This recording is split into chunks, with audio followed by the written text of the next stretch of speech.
ನಮಸ್ಕಾರ ಸಹೃದಯ ಬಂಧುಗಳೇ.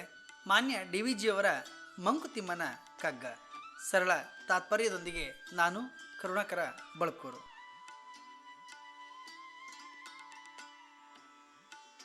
ಸಂಗೀತ ಕಲೆಯೊಂದು, ಸಾಹಿತ್ಯ ಕಲೆಯೊಂದು, ಅಂಗಾಂಗ ಭಾವರೂಪಣದ ಕಲೆಯೊಂದು. ಸಂಗಳಿಸಲು ಈ ಕಲೆಗಳ ಅನುನಯವು ಚೆರಿಯಲಿ. ಮಂಗಳೋನ್ನತ ಕಲೆಯೋ ಮಂಕುತಿಮ್ಮ. ಮಾನ್ಯ ಡಿ ವಿ ಜಿಯವರು ವಿಶೇಷವಾಗಿ ಈ ಕಗ್ಗದಲ್ಲಿ ಸಂಗೀತ, ಕಲೆ, ಸಾಹಿತ್ಯ, ನಾಟ್ಯ, ಅಭಿನಯವು ಇವು ಮನುಷ್ಯನ ಭಾವನೆಗಳನ್ನು ಅರಳಿಸುವ ದಾರಿಗಳು. ನಮ್ಮ ನಿಮ್ಮೆಲ್ಲರ ಹೃದಯದ ಭಾವದ ವ್ಯಾಪ್ತಿಯನ್ನು ವಿಸ್ತರಿಸುವ ಕಲೆಗಳು, ಆಸ್ವಾದಿಸುವ ಅಭಿರುಚಿಯನ್ನು ಬೆಳೆಸಿಕೊಳ್ಳುವ ದಾರಿಗಳು ಅಂತ ಇಲ್ಲಿ ಹೇಳುತ್ತಾರೆ.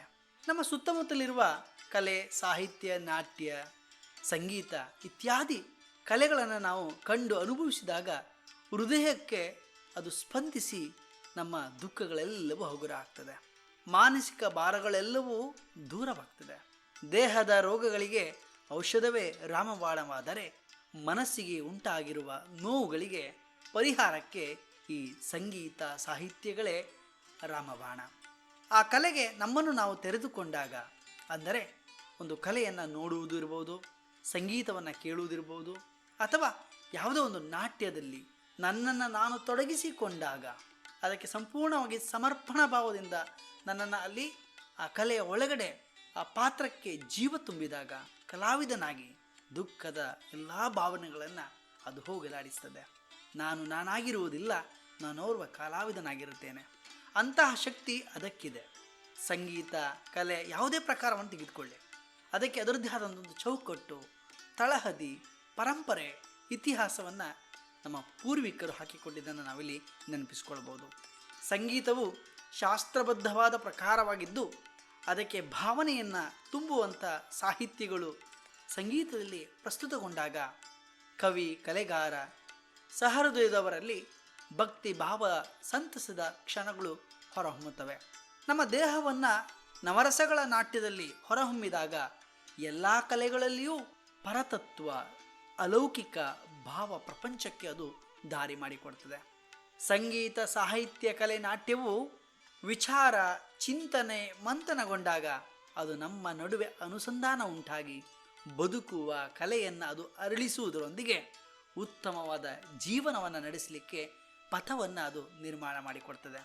ಹಾಗಾಗಿಯೇ ಹಿಂದೆ ನಮ್ಮ ಪೂರ್ವಿಕರು ಅಂದರೆ ಜನಪದರು ದೇಹದ ಆಯಾಸವನ್ನು ನೀಗಿಸಲೋಸುಗವಾಗಿ ಮನೋರಂಜನೆಗಾಗಿ ಗೀಗಿ ಪದಗಳನ್ನು, ಜನಪದ ಹಾಡುಗಳನ್ನು, ಗಾದೆಯನ್ನು, ಒಗಟುಗಳನ್ನು, ಹೀಗೆ ಹಲವು ರೀತಿಯ ರಂಗಭೂಮಿಯ ಕಲೆಗಳನ್ನು ಒಂದಲ್ಲ ಒಂದು ರೀತಿಯಲ್ಲಿ ತಮ್ಮನ್ನು ತಾವು ತೊಡಗಿಸಿಕೊಂಡು ಬದುಕಿನ ಅನುಭವಗಳನ್ನು ನಮಗೆ ವಿಸ್ತರಿಸಿದ್ದನ್ನು ನಾವು ಕಾಣಬಹುದು. ಅದರ ಒಳಗಡೆಯೇ ವಿಶೇಷವಾದ ಸಂಸ್ಕಾರದ, ಸಂಸ್ಕೃತಿಯ ಅನಾವರಣವೂ ಆಗ್ತಾ ಇತ್ತು. ಜನಾಂಗದಿಂದ ಜನಾಂಗಕ್ಕೆ ಅದು ವಿಸ್ತರಿಸ್ತಾ ಬಂದಿದೆ. ಹೀಗೆ ಕಲೆ, ಸಾಹಿತ್ಯ, ಸಂಗೀತ, ನಾಟಕ, ಸಂಸ್ಕೃತಿಯ ರೂಪಗಳು ನಮ್ಮಲ್ಲಿ ಸಮ್ಮಿಳನಗೊಂಡಾಗ, ನಮ್ಮ ಚರ್ಯಗಳಲ್ಲಿ ಅದು ಹೊರಹೊಮ್ಮಿದಾಗ ಅದು ನಮಗೆ ಮಂಗಳವನ್ನು, ಶ್ರೇಯಸ್ಸನ್ನು ತಂದುಕೊಡುತ್ತದೆ ಅಂತ ಡಿ ವಿ ಜಿಯವರು ಹೇಳ್ತಾರೆ. ಅಷ್ಟೇ ಅಲ್ಲದೆ ಅದು ಯಾವುದೇ ಸಾಂಸ್ಕೃತಿಕ ಪ್ರಕಾರಗಳಾಗಿದ್ದರೂ ಕೂಡ ಅವುಗಳ ಅಂತರ್ದೃಷ್ಟಿ ಸತ್ಯದ ತತ್ವ ನಮ್ಮಲ್ಲಿ ಬದಲಾವಣೆಯನ್ನು ತಂದಿಲ್ಲ ಅಂತ ಆದರೆ ಅದು ವ್ಯರ್ಥ. ಹಾಗಾಗಿ ಕವಿಯ ಕೊನೆಯ ಸಾಲುಗಳಲ್ಲಿ ಬಹಳ ವಿಶಿಷ್ಟವಾಗಿ ಕಟ್ಟಿಕೊಡ್ತಾರೆ. ಸಂಗಳಿಸಲಿ ಕಲೆಗಳು ಅನುನಯವು ಚೆರಿಯಲಿ ಎಂದು ಹೇಳುತ್ತಾರೆ. ಕಲೆ, ಸಾಹಿತ್ಯ, ಸಂಗೀತದ ಮೂಲ ಸತ್ವವನ್ನು ಅರ್ಥೈಸಿಕೊಳ್ಳದೇ ಇದ್ದರೆ ಅದು ವ್ಯರ್ಥ ಆಗ್ತದೆ. ನಾವೆಲ್ಲರೂ ಅದನ್ನು ತಿಳಿದುಕೊಳ್ಳುವ, ಅರ್ಥೈಸಿಕೊಳ್ಳುವ, ಭಾವನೆಗಳಿಗೆ ತೆರೆದುಕೊಳ್ಳುವ ಮೂಲಕ ನಮ್ಮ ಬದುಕನ್ನು ಇನ್ನಷ್ಟು ಗಟ್ಟಿ ಮಾಡಿಕೊಳ್ಳಬೇಕು. ಒಟ್ಟಿನಲ್ಲಿ ಈ ಕಗ್ಗದ ಮೂಲಕ ಮುಖ್ಯವಾಗಿ ನಾವು ತಿಳಿದುಕೊಳ್ಳಬೇಕಾಗಿರುವಂಥದ್ದು, ನಾನು ಎನ್ನುವ ಅಹಂಭಾವವನ್ನು ಕಡಿಮೆ ಮಾಡಿಕೊಳ್ಬೇಕು.